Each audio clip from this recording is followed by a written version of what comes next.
Hello everyone, मैं हूं Shashank Sharma. YouTube के इस चैनल में आप सभी का स्वागत है। आज हम बीए पार्ट थर्ड के topic battle of Panipat third के बारे में बात करेंगे। पानीपत का तृतीय युद्ध जो कि अहमद शाह अब्दाली और मराठों के बीच में हुआ। दोनों के मध्य ही क्या है कि साम्राज्यवादी लिप्सा ने ही इस युद्ध के कारणों को अंजाम दिया। मराठे भी उत्तर भारत में अपना वर्चस्व कायम करना चाहते थे ताकि वे जबरन चौथ वसूली कर सकें। इसी के साथ उत्तर भारत की अनेकों शक्तियां जो थी, राजस्थान है, मध्य प्रदेश है, गुजरात है, अन्य और कई शक्तियां हैं जो मराठों से नाराज थी उनकी जबरन चौथ वसूली के कारण। इसी वजह से उत्तर भारतीय शक्तियां कतई नहीं चाहती थी कि भाई मराठों का वर्चस्व दिल्ली पर रहे या उत्तर भारत में रहे। इसीलिए क्या है कि उत्तर भारत की शक्तियों ने भी क्या है कि उस समय मराठों से तो वो डायरेक्ट तो एक्शन ले नहीं सकते थे। इस वजह से अहमद शाह अब्दाली ही एकमात्र ऐसा व्यक्ति था जो दुर्रानी सुल्तान था, वही क्या है कि मराठों को परास्त कर सकता था। दूसरा, 1739 में 1739 में हमने देखा नादिर शाह का दिल्ली पर आक्रमण हुआ। नादिर शाह ने लगभग दिल्ली को उजाड़ दिया और तख्ते ताऊस है जैसे कई सारी चीज़ें हैं वो अपने साथ में दिल्ली ले गया, मयूर सिंहासन वगैरह है। इसके बाद में क्या होता है, नादिर शाह अपना विश्वास पात्री मुगल वजीर वहाँ पे दिल्ली में नियुक्त कर दिया।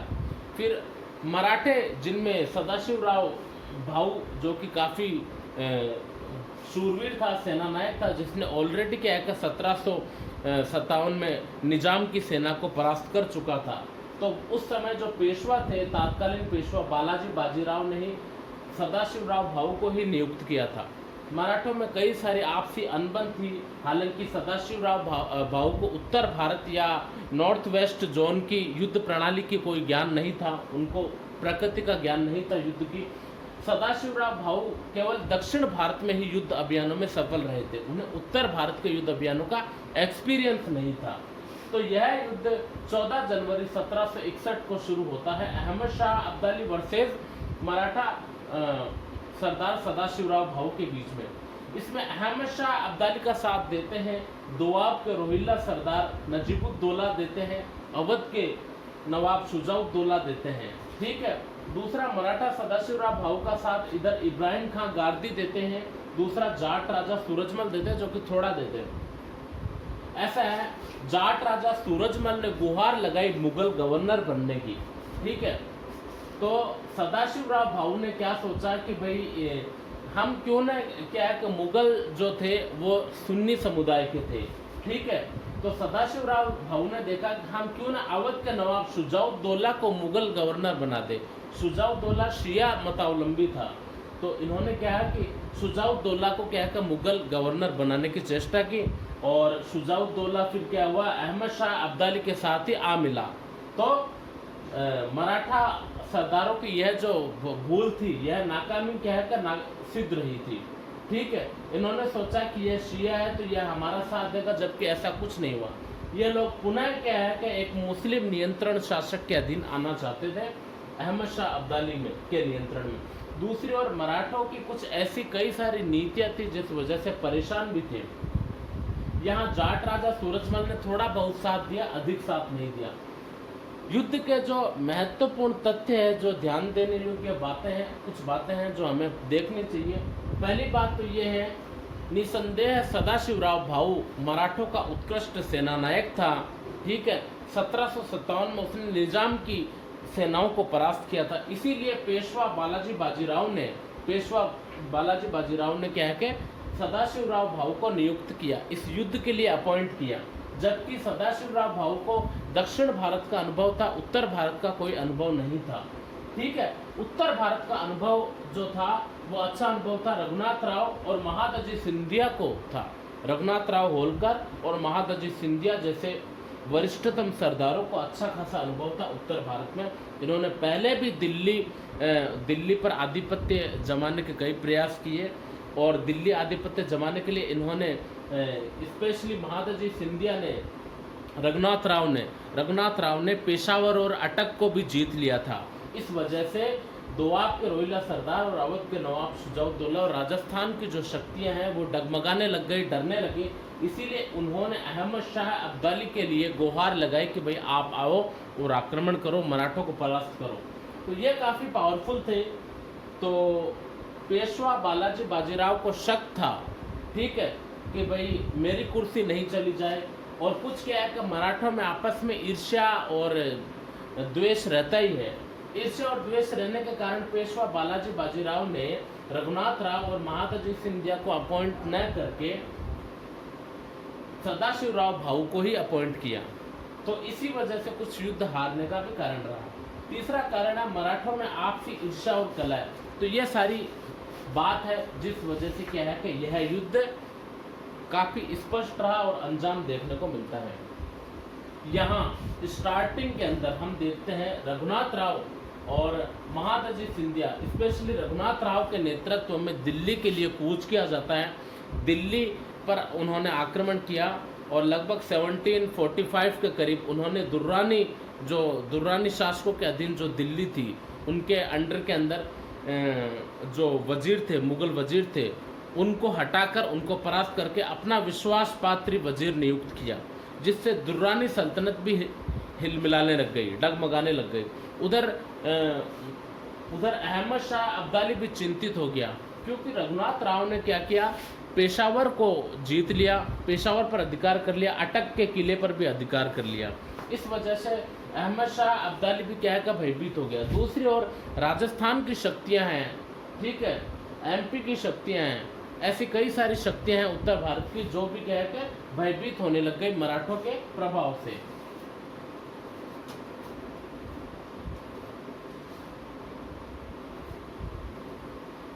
इस वजह से क्या है कि यह युद्ध देखा जाता है, यह युद्ध सार्थक अंजाम देता है। तो यहाँ हम देखते हैं कि सदाशिवराव भाऊ को उत्तर भारतीय युद्ध प्रणाली का कोई एक्सपीरियंस नहीं रहता, बल्कि रघुनाथ राव और महादजी सिंधिया को अच्छा खासा एक्सपीरियंस रहता है। किंतु पेशवा बालाजी बाजीराव के मन में शंका पैदा हो गई, इस वजह से उन्होंने सदाशिवराव भाऊ को अपॉइंट किया और जिस वजह से ये नाकाम भी होते हैं। कुछ उत्तर भारतीय शक्तियां मराठों का साथ नहीं देती, इस वजह से यह युद्ध हारने का कारण रहा।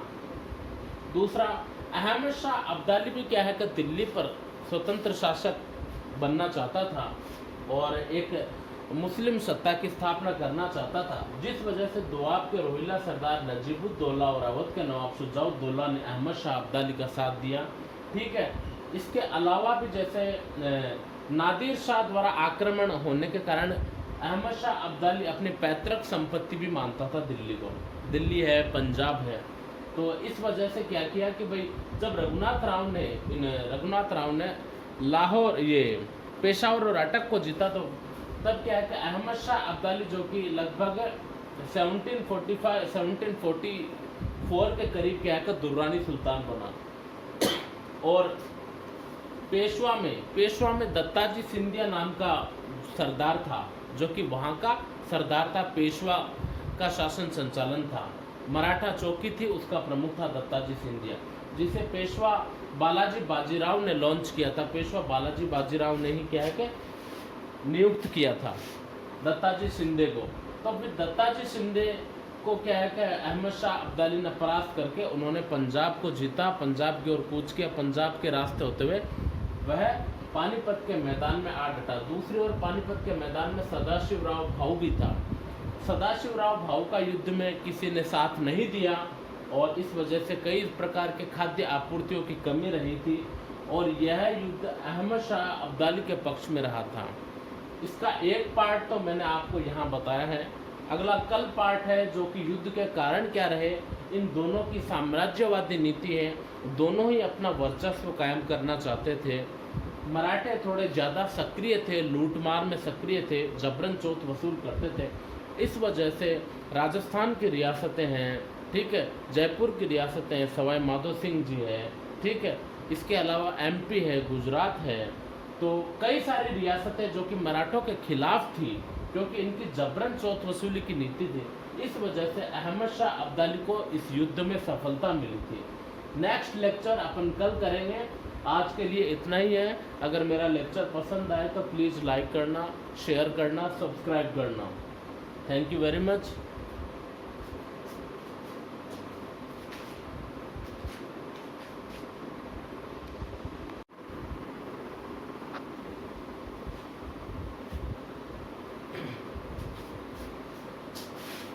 Hello everyone.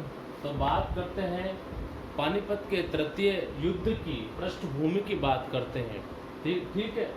तो देखिए 1739 के अंदर नादिर शाह का भारत में आक्रमण होता है, जो फारस का शाह होता है। ठीक है। उसके बाद में 1757 में रघुनाथ राव दिल्ली पर आक्रमण करता है। जैसा कि मैंने आपको पहले बताया कि मराठों की साम्राज्यवादी लिप्सा, मुगल सल्तनत एकदम कमज़ोर हो चुकी थी और उसी कंडीशन का लाभ उठाते हुए रघुनाथ राव के नेतृत्व में दिल्ली पर आक्रमण हुआ, जिससे इन्होंने नादिर शाह द्वारा नियुक्त जो वजीर था उसे हटाकर मराठों ने अपने विश्वास पात्री मुगल वजीर इमादुल मुल्क को क्या है मुगल वजीर बनाया। इमादुल मुल्क नाम है उसका, जिसे मुगल वजीर बनाया गया। इमाद-उल मुल्क।